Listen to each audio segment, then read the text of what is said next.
Hello കുഞ്ഞോളെ, പിന്നെ എന്റെ പഞ്ചായത്തിൽ എന്റെ പ്രസംഗം ഉണ്ടായിരുന്നു പറഞ്ഞു. കരുവാരൂർ പഞ്ചായത്തിലിരുന്നു. കരുവാരക്കുണ്ട് പഞ്ചായത്തിലിരുന്നേ പ്രസംഗേ. എന്തിരുന്നു ഈ വിഷയം? പരിസ്ഥിതി സംരക്ഷണവും സ്ത്രീ സുരക്ഷയും. ഓ, നല്ല വിഷയമാണല്ലോ.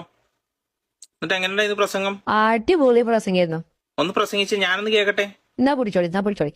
ബഹുമാനപ്പെട്ട പഞ്ചായത്തിലെ ആൾക്കാരെ, കുട്ടികളെ, മക്കളെ, നമസ്കാരം.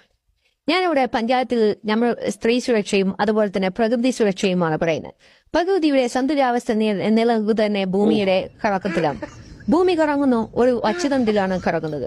ഭൂമി കറങ്ങുമ്പോൾ കിണറുകൾ തലകുത്തി നിൽക്കുന്നില്ല, അതുകൊണ്ട് വെള്ളം പോകുന്നില്ല. അതാണ് ഭൂമിയുടെ ഏറ്റവും വലിയ സത്യസന്ധത. അതുപോലെ തന്നെ പ്രകൃതിയെ സ്നേഹിക്കുന്ന ആളുകൾ ഒന്ന് മനസ്സിലാക്കണം.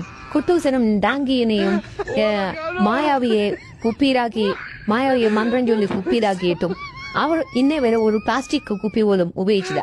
ഇത്രയും കാലം ഒരു പൊട്ടുന്ന കുപ്പിയാണ് അവർ മായാവിയെ ഉപയോഗിച്ച്. മായാവിയെ പൊട്ടിച്ച് പുറത്തു പോവുകയും ചെയ്യും. അവർ പ്ലാസ്റ്റിക് വിരോധികളാണ്. അങ്ങനെ നമ്മൾ പ്രകൃതിയെ സ്നേഹിക്കാം. അതുപോലെ തന്നെ സ്ത്രീകളോട് എനിക്ക് പറയാനുള്ളത്, സ്ത്രീ സുരക്ഷ, സ്ത്രീകൾ മുന്നോട്ട് വരണം. നിങ്ങൾ ചൂലുകൊണ്ട് മുറ്റമടിക്കുമ്പോൾ നിങ്ങൾ മുന്നോട്ട് പോകുന്നു, അതുപോലെ തന്നെ നിങ്ങൾ തള തുടക്കുമ്പോൾ നിങ്ങൾ പിന്നോട്ട് പോകുന്നു. ഈ രണ്ട് പ്രതിഭാസമാണ് കേരളത്തിൽ കരുവാരക്കുണ്ടിൽ നടക്കുന്നത്. അപ്പോ നമ്മുടെ സ്ത്രീ ശക്തി നമ്മൾ എല്ലാവർക്കും കാണിച്ചു കൊടുക്കണമെന്ന് വിനീതമായി അഭ്യർത്ഥിക്കുന്നു. ഞാൻ എന്റെ വാക്ക് കുഴിച്ചിടുന്നു.